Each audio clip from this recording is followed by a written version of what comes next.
उपचुनाव कहाँ हो रहा है? उत्तर प्रदेश में? बिल्कुल, आप उत्तर प्रदेश में बैठे हैं, आपने उम्मीदवार उत्तर प्रदेश में ही उतारे हैं। नहीं, नहीं हो रहा है चुनाव। अच्छा। गुंडागर्दी हो रही है।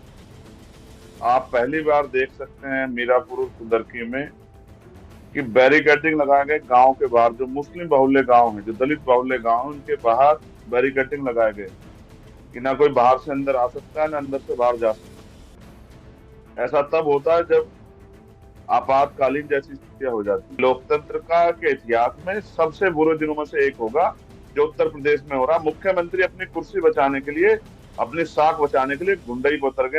आजाद समाज पार्टी के नेता और नगीना से सांसद भी जुड़ गए हैं आज के इस उपचुनाव में। उनकी भी साख दांव पर, क्योंकि सीसामऊ को छोड़कर सभी जगह उन्होंने काफी मेहनत की, अपने उम्मीदवारों को वो लड़वा रहे हैं। तो उनसे भी हम बात करेंगे कि कैसे वो इस उपचुनाव को देख रहे हैं। चंद्रशेखर आजाद जी, स्वागत है आपका। ये उपचुनाव कितना महत्वपूर्ण, और अब सुबह से जो आप घटनाक्रम देख रहे हैं कि एक के बाद एक आरोप लगाए जा रहे हैं, क्या आपने भी कहीं कुछ ऐसा देखा? आप क्या कहेंगे व्यवस्थाओं को लेकर? धन्यवाद आपका। उपचुनाव कहाँ हो रहा है? उत्तर प्रदेश में? बिल्कुल, आप उत्तर प्रदेश में बैठे हैं, आपने उम्मीदवार उत्तर प्रदेश में ही उतारे हैं। नहीं, नहीं हो रहा है चुनाव। अच्छा। गुंडागर्दी हो रही है। अच्छा। डरी हुई सरकार जनता के मतों के साथ लूट कर रही है। और लूट भी नहीं, मैं इसको डकैती कहूंगा। पहली बार आजादी के इतने सालों बाद आप पहली बार देख सकते हैं मीरापुर और कुंदरकी में कि बैरिकेडिंग लगाए गए गांव के बाहर। जो मुस्लिम बाहुल्य गांव है, जो दलित बाहुल्य गांव है, उनके बाहर बैरिकेडिंग लगाए गए कि ना कोई बाहर से अंदर आ सकता है, ना अंदर से बाहर जा सकता है। ऐसा तब होता है जब आपातकालीन जैसी स्थितियां हो जाती है। कोई बूथ पे जाता है, उसकी पर्ची छीन लेते हैं। कोई सवाल करता है, उसको लाठी मार देते हैं। उसका वो रिकॉर्ड करने को होता है फोन। नहीं चंद्रशेखर जी, ये आरोप ऐसे ही है या फिर आप कुछ इलाके बताएंगे, कुछ नहीं, बूथ नहीं, बताएंगे जहां पर ऐसी आपको कोई शिकायतें मिली? हवाई कोई हवाई पहली बात, मैं एक जिम्मेदार संवैधानिक पद पे हूँ। बिल्कुल। दूसरी बात, मैं आजाद समाज पार्टी का, भीम आर्मी का एक कार्यकर्ता हूँ। लोकतंत्र में, संविधान में भरोसा रखता हूँ। और तीसरी बात, वकील हूँ। कि थोड़ा किशनपुर और 12-13 ऐसे गांव मैं आपको बता दूंगा जहां पे पुलिस मुसलमानों को, दलितों को वोट ही नहीं डालने दे रही है। बैरिकेडिंग लगा के, पुलिस को कोई अधिकार नहीं। इलेक्शन कमीशन ने गाइडलाइन जारी की है कि पुलिस पर्ची नहीं चेक कर सकती सड़क पे चलते हुए आदमी।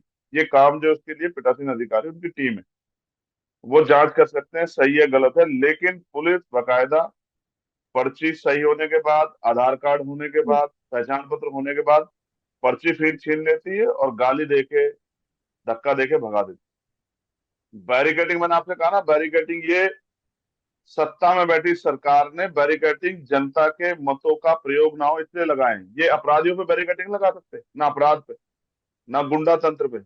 लेकिन आज जो पुलिस जो है और एडमिनिस्ट्रेशन जो भाजपा के एजेंट बन के काम कर रहे हैं, ये भी किसी से छिपा नहीं। मैं बहुत गंभीरता से कह रहा हूं कि कुंदरकी में मेरे पास, अब अगर आप कहोगे तो मैं आपको दिखा दूंगा, 50 रिकॉर्डिंग ऐसी है जिसमें गांव से फोन आए और वहां के पदाधिकारी ने रिकॉर्ड करके मुझे भेजा कि भैया देखिए, वोट नहीं डालने दे रहे हैं, वक्त का प्रयोग ही नहीं करने दे रहे हैं, गांव घर से बाहर नहीं निकलने दे रहे हैं, कैमरे बंद करवा दिए, फोन बंद करवा दिए, बैरिकेडिंग लगा दिया है, आंखें दिखा रहे हैं, लाठी चला रहे हैं। क्या करें समझ नहीं आ रहा। हम अपनी वोट का प्रयोग करना चाहते हैं। लोकतंत्र की हत्या करने वाली भारतीय जनता पार्टी की उत्तर प्रदेश की सरकार, अगर आपने विकास किया है, अगर आपने काम किया, तो काम के आधार पर चुनाव होने दो ना। फिर मैंने उस दिन भी कहा था, उधर की निष्पक्ष चुनाव होने दो ना।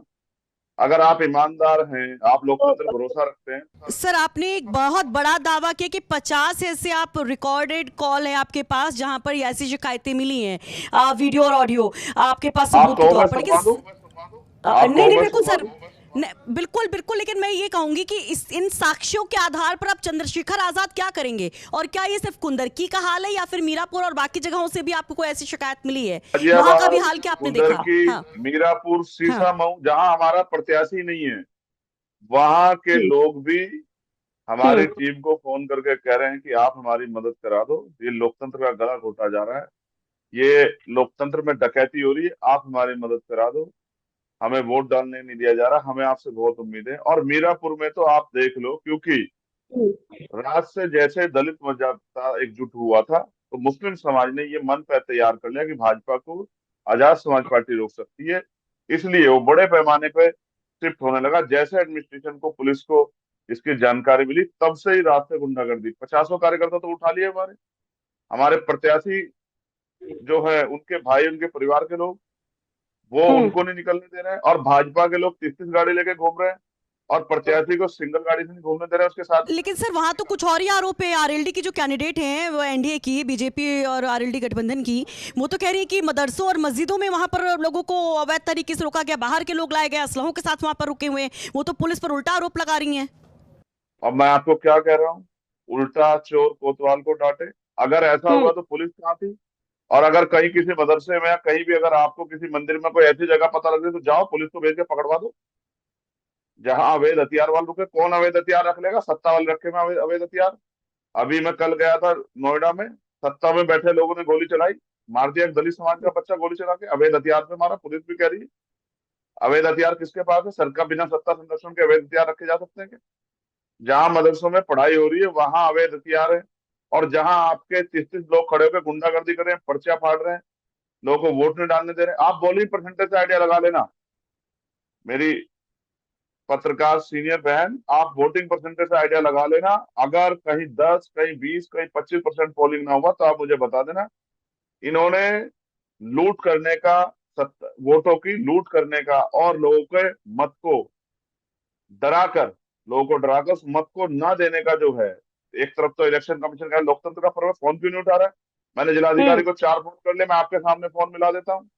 अगर आपको ना मुरादाबाद के भरोसा हो, जिलाधिकारी फोन नहीं उठा रहे हैं, मुरादाबाद के सर। मुरादाबाद के जिलाधिकारी, ये मैं आपको फोन मिलाता हूँ, ये डीएम मजिस्ट्रेट, आप देख लो। मैंने इनको 3-4 नंबर तो फोन बिजी है कर अभी। लिए, ये मुजफ्फरनगर के डीएम। अच्छा अच्छा, मुजफ्फरनगर के टीम को मिला रहे हैं आप फोन? अच्छा कि थोड़ा में गांव के लोग सड़क पे आ गए। अच्छा। तो ये देखिए, चंद्रशेखर आजाद हमारे साथ लाइव जुड़े हुए हैं और ये कह रहे हैं कि कुंदरकी हो चाहे मीरापुर हो, वहां पर बहुत घपलेबाजी हो रही है, और 50 से ज्यादा वो कॉल रिकॉर्ड्स और ऑडियो हम वीडियो किसे कहें? रिकॉर्ड्स की। हम हाँ किसे कहें हाँ सुषमा जी? हाँ जिलाधिकारी को कह सकते हैं, आरओ को कह सकते हाँ हैं, एसएसपी को कह हाँ सकते हैं, डीआईजी आईजी को कह सकते हैं, कमिश्नर को कह सकते हैं। और जब अधिकारी फोन नहीं उठाएंगे तो किसे कह सकते हैं?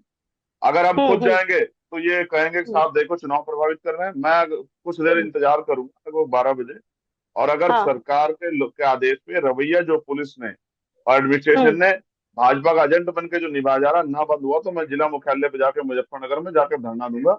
हम इतने कमजोर बड़ी नहीं है, खबर है, हम तो चंद्रशेखर लोकतंत्र को आजाद मानते ने हैं। बड़ी चेतावनी दे दी है। कह रहे 12 बजे तक का ही यहाँ पर वक्त है, डेडलाइन ये है। अगर ये अधिकारी नहीं जिलाधिकारी जागते हैं। मुजफ्फरनगर। हाँ हाँ, देखिए आप हमारे इस पे लाइव पर ही वो कॉल कर रहे हैं नमस्कार, मुजफ्फरनगर जिलाधिकारी को, और ये कह रहे फोन नहीं मैं उठा रहे चंद्रशेखर वो वहां आजाद पर। बोल रहा हूँ। मैं आपको तीसरी चौथी बार कॉल कर रहा हूँ। ये किथोड़ा में, किशनपुर में जो पुलिस जो गुंडागर्दी कर रही है, क्या इस आधार पर चुनाव हो जाएगा? आप आपके संज्ञान में आ गया ना? आप देखिए ना, अगर वोट का प्रयोग ना चाहिए तो आपके ऊपर ये सवाल हो जाएगा। सर अभी आपके अध्यक्ष जी मुझे बताया जो यहाँ के अध्यक्ष, मैं जा रहा हूँ। मैं आपसे आग्रह करता हूँ, वोट पड़ने दीजिए। क्या आप तो जनता भाजपा को वोट दे रही हो, लेकिन कम से कम वोट तो पड़ने दीजिए। जिसको देना हो तो दे हमारा। पुलिस पर्चा क्यों देख रही है? आप तो इलेक्शन कमीशन गाइडलाइन जानते हैं ना, पुलिस पर्चा बैरिकेडिंग क्यों लगाए? सकरौली में, किथोड़ा में, किशनपुर में। हेलो, महिलाएं रो रही हैं, पुलिस लाठीचार्ज कर रही है, ये जिलाधिकारी साहब ये ठीक नहीं। ऐसे तो लोकतंत्र कहते हैं।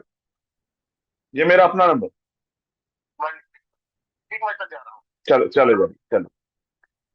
देखिए, उनके पास पहले से सूचना है, मैंने आपको बता जी दी। जी, तो ये बिल्कुल बड़ी खबर, चंद्रशेखर आजाद जो मुजफ्फरनगर में जो कुछ हो रहा है, अब चाहे मीरापुर हो चाहे कुंदर की, उसको लेकर खुद हमारे साथ जुड़ करके बड़े आरोप लगाते हैं और वो यहाँ पर बैठ करके डीएम को कॉल भी कर देते हैं मुजफ्फरनगर के, और वहां पर डीएम उनको आश्वासन देते कि वो जा रहे हैं। लेकिन सबसे बड़ी बात, तस्वीरें देखिए कि किस तरह से मीरापुर में पथराव हुआ है ककरौली में, और उसके बाद वहां पर पुलिस ने बल भी प्रयोग किया, लाठीचार्ज। तस्वीरें भी दिखाते हैं, फिर चंद्रशेखर आजाद का रुख करेंगे, हम उनसे बात करेंगे इन तस्वीरों पर। तो ये तस्वीरें आपको दिखाते हैं कि किस तरीके से वहां पर पथराव हो रहा है। पुलिस ने लाठीचार्ज किया, ये मुस्लिम बाहुल इलाका ककरौली का, जहां पर ये तस्वीरें अब सोशल मीडिया पर भी वायरल हो रही है। कई सारे सवाल उठ रहे हैं कि आखिर ऐसी स्थिति कैसे बन गई। इसके अलावा देखिए और भी जगह से, जैसा कि हमारे सहयोगी हमारे साथ जुड़े थे, बता रहे थे कि कई मुस्लिम बाहुल इलाकों से इस तरह की शिकायतें मिल रही हैं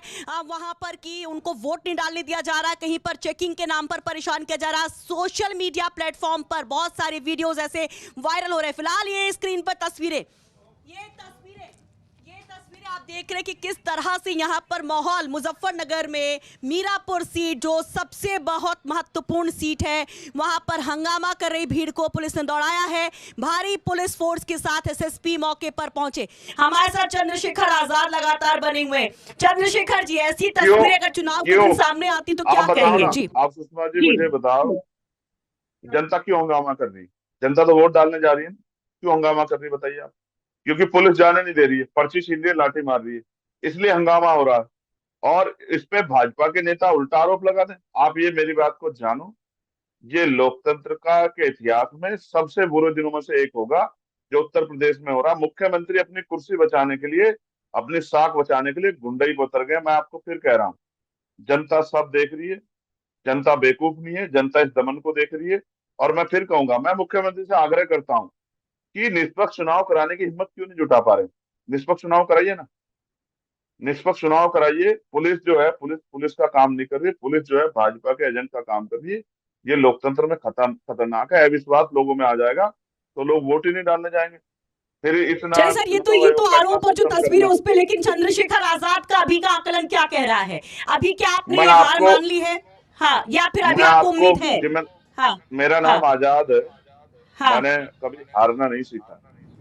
मैं आपको एक बात कहता हूँ, कितना जोर लगा ले सत्ता में बैठे लोग, जब अगर पोलिंग होगा तो आप मेरी बात को रखना, आजाद समाज पार्टी बहुत अच्छे मतों जीतेगी। और जिस तरह का जुल्म आज मुसलमानों पे किया जा रहा है, सिर्फ उनके वोट के अधिकार को रोकने के लिए, इनको इनको जान से मार दो, इन पे गोलियां चला दो, इनके जीने का अधिकार छीन लो, इनके वोट का अधिकार छीन लो। ये नागरिक नहीं है देश प्रदेश के, देश के।